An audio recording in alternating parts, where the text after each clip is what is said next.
ಪ್ರದೀಪ್ ಅವ್ರು ನಂಗೆ ಸಿಕ್ಕಿದ್ದಾರೆ. ಆದಷ್ಟು ಬೇಗ ಹುಡುಗರನ್ನೆಲ್ಲ ಕರ್ಕೊಂಡು ಫಾರ್ಮ್ ಹೌಸಿಗೆ ಬಂದುಬಿಡು. Over and out.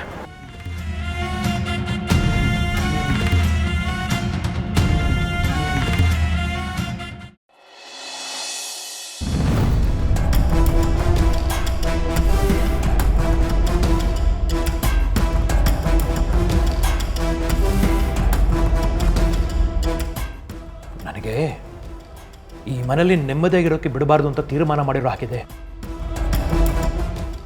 ನೀವು ಇದೇ ರೀತಿ ಮಾಡ್ತಿದ್ರೆ ನಾನು ಎಲ್ಲಾದರೂ ದೇಶಾಂತರ ಹೋಗ್ಬಿಡ್ತೀನಿ.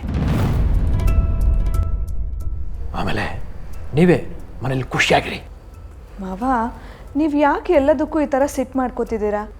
ಜೀವನದಲ್ಲಿ ಹೇಗಿರಬೇಕು ಅಂತ ನಾವು ನಿಮ್ಮನ್ನು ನೋಡಿ ಕಲ್ತ್ಕೋಬೇಕು. ಅಂಥದ್ದು ನೀವು ಹೀಗೆ ಮಾಡಿದ್ರೆ ಪರವಾಗಿಲ್ಲ ತನು. ನಿನ್ನನ್ನು ಮದುವೆ ಆಗೋನು ಚೆನ್ನಾಗಿ ಮಾತಾಡೋ ಟ್ರೈನಿಂಗ್ ಕೊಟ್ಟಿದ್ದಾನೆ. ನನಗೆ ನಿಮ್ಮ ಜೊತೆ ಮಾತಾಡೋಕ್ಕೆ ಇಷ್ಟ ಇಲ್ಲ. ದಯವಿಟ್ಟು ಇಲ್ಲಿಂದ ಹೊರಟೋಗಿ. ಅಪ್ಪ, ನಿಮ್ಮ ಹತ್ರ ಒಂದು ಮುಖ್ಯವಾದ ವಿಷಯ ಮಾತಾಡಬೇಕಿತ್ತು. ನನಗೆ ಗೊತ್ತು ನನ್ನ ಹತ್ರ ಮಾತಾಡೋದಕ್ಕೆ ನಿಮ್ಗೆ ಇಷ್ಟ ಇಲ್ಲ ಅಂತ. ಆದರೆ ನಾನು ಹೇಳೋ ವಿಷಯನ ಒಂದು ಸ್ವಲ್ಪ ಕೇಳಿಸ್ಕೊಳ್ಳಿ. ಹೌದು ಮಾವ, ಈ ವಿಷಯ ಕೇಳಿದ್ರೆ ನಿಮ್ಗೆಲ್ಲನೂ ಅರ್ಥ ಆಗುತ್ತೆ. ಅಂದರೆ ಇನ್ನೂ ನನ್ನ ಹತ್ರ ವಿಷಯ ಮುಚ್ಚಿಟ್ಟಿದ್ದೀರ. ಇನ್ನೂ ಎಷ್ಟು ವಿಷಯಗಳ ಮುಚ್ಚಿಟ್ಟು ನನಗೆ ಮೋಸ ಮಾಡ್ತಿದ್ದೀರೋ ಏನೋ. ಇಲ್ಲ ಮಾವ, ನಾವು ನಿಮ್ಮ ಹತ್ರ ಏನು ಮುಚ್ಚಿಟ್ಟಿಲ್ಲ. ನಾವು ನಿಮ್ಮ ಹತ್ರ ಹೇಳಕ್ಕೆ ಹೊರಟಿರೋದು ಚಂದನ ಅಲ್ಲ, ಜಾನ್ವಿ ಅವ್ರ ಬಗ್ಗೆ. ಅವಳ ವಿಷಯ ನನ್ನ ಹತ್ರ ಮಾತಾಡಬೇಡಿ. ಅವಳ ಮಗಳು ಅಂತ ಯಾವತ್ತು ಗೊತ್ತಾಯ್ತೋ ಆಗ ಅವಳ ಮೇಲಿದ್ದ ಪ್ರೀತಿ ವಿಶ್ವಾಸ ಎಲ್ಲ ಸತ್ತೋಯ್ತು. ಅವಳ ಬಗ್ಗೆ ತಿಳ್ಕೊಳ್ಳೋ ಅವಶ್ಯಕತೆ ನನಗಿಲ್ಲ. ಅಪ್ಪ, ನಾನು ಹೇಳೋ ವಿಷಯ ಏನು ಅಂತ ಗೊತ್ತಿಲ್ಲದೆ ನೀವೇನೋ ಕಲ್ಪನೆ ಮಾಡಿಕೊಂಡ್ರೆ ಹೇಗೆ? ನಾನು ಅವನಿಗೆ ಹೇಳೋ ನನ್ನ ಜೊತೆ ಮಾತಾಡೋ ಅವಶ್ಯಕತೆ ಇಲ್ಲ ಅಂತ. ನನಗಿಷ್ಟ ಆಗದೆ ಇರೋ ಜೊತೆ ಸೇರಿಕೊಂಡು ನಾಟಕ ಆಡೋದು ಕಲ್ತಿದ್ದಾನೆ. ಇಂಥ ನಾಟಿಕೆ ಮಾತುಗಳಿಗೆಲ್ಲ ನಾನು ಮರಳಾಗಲ್ಲ. ಮಾವ, ನೀವು ಅಂದ್ಕೊಂಡಿರೋ ಹಾಗೆ ಜಾನ್ವಿ ಅವರು ಅವರಮ್ಮ ಹೇಳಿ ಕಳಿಸಿ ಈ ಮನೆಗೆ ನಾಟಕ ಮಾಡ್ಕೊಂಡು ಬಂದಿರೋದಲ್ಲ. ಅವರು ತುಂಬ ಒಳ್ಳೆಯವರು. ನಮಗೆ ಅವರಿಂದ ಏನೂ ತೊಂದರೆ ಆಗಿಲ್ಲ ಮಾವ. ಇಷ್ಟೊತ್ತು ಅವಳ ಗುಡುಗಾನ ಅವನು ಮಾಡ್ತಿದ್ದ, ಈಗ ನೀನು ಶುರು ಹಚ್ಕೊಂಡ್ಯಾ? ಒಳ್ಳೆಯವ್ರ ಬಗ್ಗೆ ಒಳ್ಳೇದೇ ಮಾತಾಡ್ಬೇಕಲ್ವಾ ಮಾವ? ನಾವು ನೆನ್ನೆ ಹೋಗಿದ್ದು ಜಯಂತ್ ಅವ್ರ ಮನೆಗೇನೆ. ಇದೊಳ್ಳೆ ಚೆನ್ನಾಗಿದೆ. ಇಷ್ಟೊತ್ತು ಜಾನ್ವಿ ಮನೆಗೆ ಹೋಗಿದ್ವಿ ಅಂತ ಹೇಳ್ತಿದ್ರಿ, ಈಗ ನೋಡಿದ್ರೆ ಜಯಂತ್ ಮನೆಗೆ ಹೋಗಿದ್ವಿ ಅಂತ ಹೇಳ್ತಿದ್ದೀರಾ. ಒಳ್ಳೆ ಗೋಸಂಬಿಗಳ ಥರ ಬಣ್ಣ ಬದಲಾಯಿಸ್ತಿದ್ದೀರಾ. ಅಪ್ಪ, ಜಾನು ಬೇರೆ ಯಾರೂ ಅಲ್ಲ, ಜಯಂತ್ ಅವ್ರ ಹೆಂಡತಿ.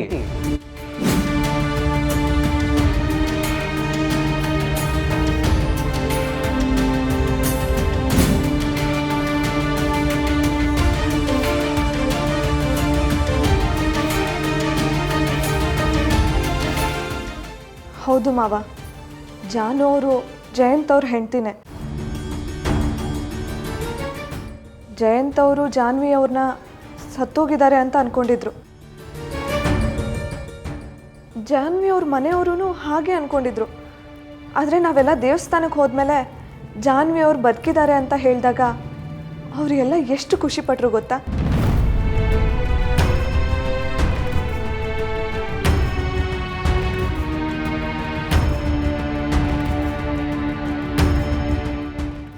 ನೀವು ಅಲ್ಲಿ ಇದ್ದಿದ್ದರೆ ಲಕ್ಷ್ಮಿ ಅಮ್ಮನ ಖುಷಿ ನೋಡಿ ನೀವು ಅವ್ರನ್ನ ಕ್ಷಮಿಸ್ಬಿಡ್ತಿದ್ರಿ ಮಾವ. ಕ್ಷಮಿಸೋದ? ಅದು ಸಾಧ್ಯನೇ ಇಲ್ಲ. ನನ್ನ ಜೀವನದ ಖುಷಿನ ಕಿತ್ಕೊಂಡೋಣ. ಅವಳ ಖುಷಿನ ನಾನು ಯಾಕೆ ನೋಡಬೇಕು? ಮಾವ, ನಿಮ್ಮ ತಂಗಿ ಮೇಲೆ ನಿಮ್ಗೆ ಕೋಪ ಇರ್ಬೋದು, ನಿಮ್ಗೆ ಅವ್ರಂದರೆ ಇಷ್ಟ ಇಲ್ಲದೆ ಇರ್ಬೋದು.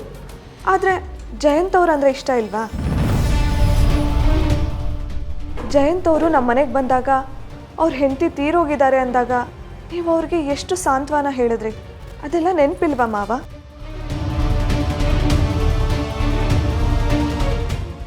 ಹಾಗೇನೆ ಜಾನ್ವಿ ಸತ್ತೋಗಿದ್ದಾಳೆ ಅಂತ ಅವ್ರ ಮನೆಯವರು ತುಂಬ ನೋವು ಪಡ್ತಿದ್ರು ಅಪ್ಪ.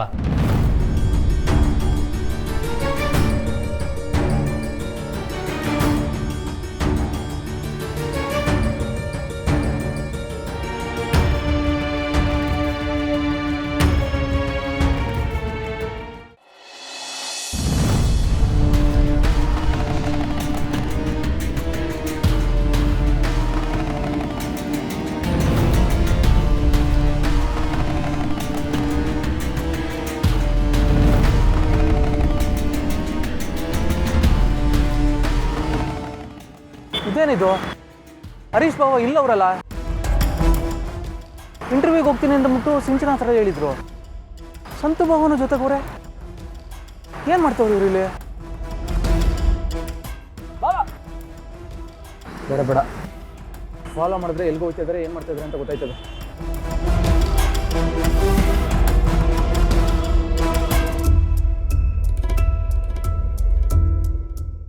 ಆದರೂ ನಿನ್ನ ಹುಷಾರಲ್ಲಿ ಇರಬೇಕು ಕಣ. ನಿನ್ನ ನೋಡಿ ಸಿಂಚನಂಗೋಲ್ಲ ಅಥವಾ ನಿಮ್ಮ ಮಾವನ್ಗೆ ಯಾರಾದರೂ ಹೇಳಿದ್ರೆ ಏನೋ ಮಾಡ್ತೀಯಾ? ನನಗೆ ಭಯ ಇಲ್ಲ, ನೀನು ಯಾಕೆ ಅಷ್ಟೊಂದು ಭಯ ಪಡ್ತಿದ್ಯಾ?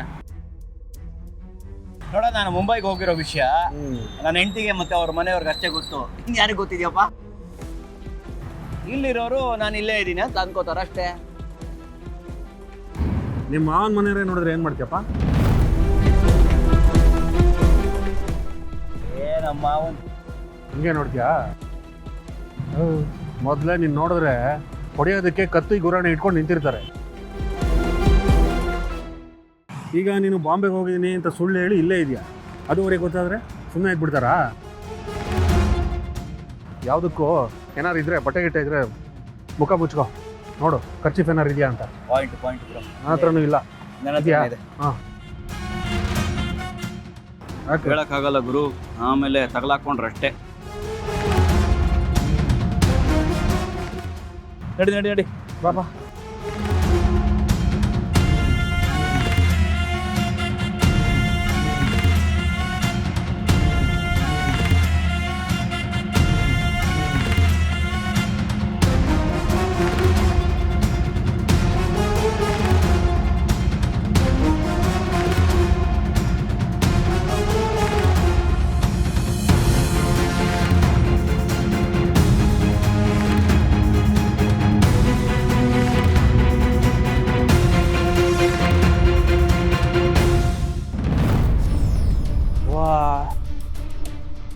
ಅಂದರೆ ಇವ್ರು ಇಲ್ಲೇ ರೂಮ್ ಮಾಡ್ಕೊಂಡು ಇಲ್ಲೇ ಅವರೇ, ಬಾಂಬೆಗೆ ಹೋಗಿಲ್ಲ, ಎಲ್ಲಿಗೂ ಹೋಗಿಲ್ಲ.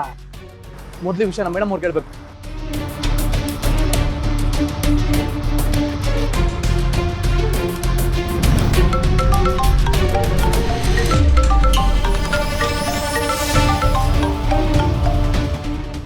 ಹೇಳಿಸಿದ್ದು ಅವರೇ? ಮೇಡಮ್ ಅವರೇ, ನೀವು ಅರ್ಜೆಂಟಾಗಿ ರಾಯಲ್ ಹತ್ರಕ್ಕೆ ಬರಬೇಕು. ಅಲ್ಲಿಗ? ಯಾಕೆ, ಏನಾಯಿತು? ನೀವು ಮೊದಲು ಬನ್ನಿ ಮೇಡಮ್ ಅವರೇ, ನಿಮಗೆ ಗೊತ್ತಾಗುತ್ತೆ. ಬೇಗ ಬನ್ನಿ. ಹಾಂ, ಸರಿ ಸರಿ, ಬರ್ತೀನಿ.